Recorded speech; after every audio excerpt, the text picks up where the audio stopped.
Hi, everyone. Hello, and welcome back to Harley on the Headlines. I'm Harley Carnes, and there are some pretty good things to talk about today as we get started. A little quick reminder, if you have not yet done it, please help spread the word with us. Hit the like, subscribe, the follow buttons. I sure would appreciate it. The government shutdown is ending. Wahoo, right? It'll take a few days because about half of the members have used the shutdown as a vacation, which means they're not in Washington. It'll take a few days to return when you're moving at horseback speed, you know. The Senate agreed to end the shutdown. The House has been ready and waiting for weeks. And now, certainly by next week, it'll be time to get back to work trying to negotiate a national budget. Hopefully, it'll be smaller than last year's because tightening the belt, instead of getting fatter and fatter and letting out another notch, is how they can begin to get a handle on the crushing debt that everyone is carrying. There is a killer on death row in Tennessee. Harold Wayne Nichols is his name. He was allowed to choose the method of his dying, and he decided to throw the state a little curve. He said, "No, I can't decide between the electric chair or lethal injection." He's there because he raped and murdered a 21-year-old woman, a student at Chattanooga State University a couple of years ago. Now, not deciding is not a big issue for the state executioner. If the prisoner cannot decide, the state decides for him, and they will always choose the less violent method, which is to say he'll get the lethal needle on December 11th. Thailand and Cambodia are about this close once again to war.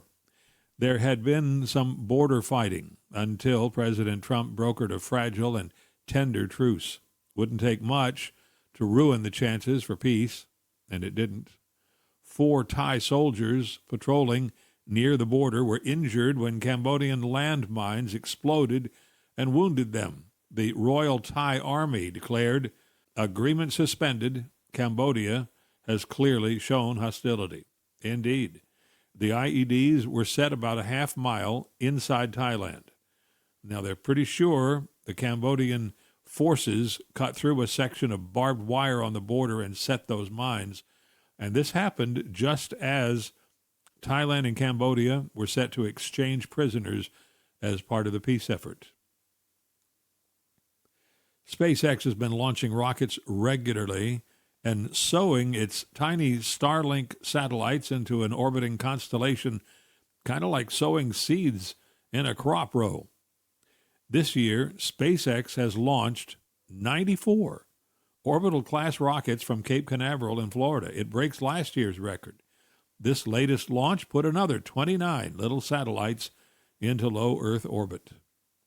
NASA now says it is possible for life to persist on Enceladus, which is one of Saturn's moons.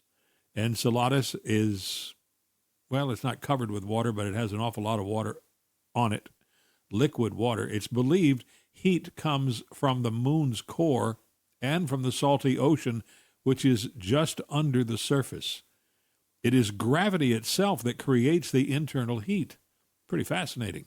The gravity of Saturn compresses and elongates the moon as it orbits and then releases it. So it's, it gets the accordion motion. Next question, how old is the Enceladine Ocean? Has it been sloshing around long enough for life to develop? Now, check this out. At MIT, researchers are working on brain surgery without opening up the skull. They would inject microscopic electronic chips with a hypodermic needle. These wireless chips would travel through the bloodstream and implant themselves into the brain, knowing right where to go to plant themselves too. Each of these chips is 1/billionth the size of a grain of rice. The body does not reject them either because they are hybridized, hybrids, merged with living cells before being injected. Once in place, they can stimulate the brain to treat things like Parkinson's, depression, multiple sclerosis, and epilepsy. And yes, for the quick thinking among us, the idea is to be able to use the technology in other parts of the body as well. Well, that's it for today. want to thank you for joining us for Harley on the Headlines. I appreciate you for it. And I hope you will let others know. Just hit like, follow, subscribe. It'll make a difference.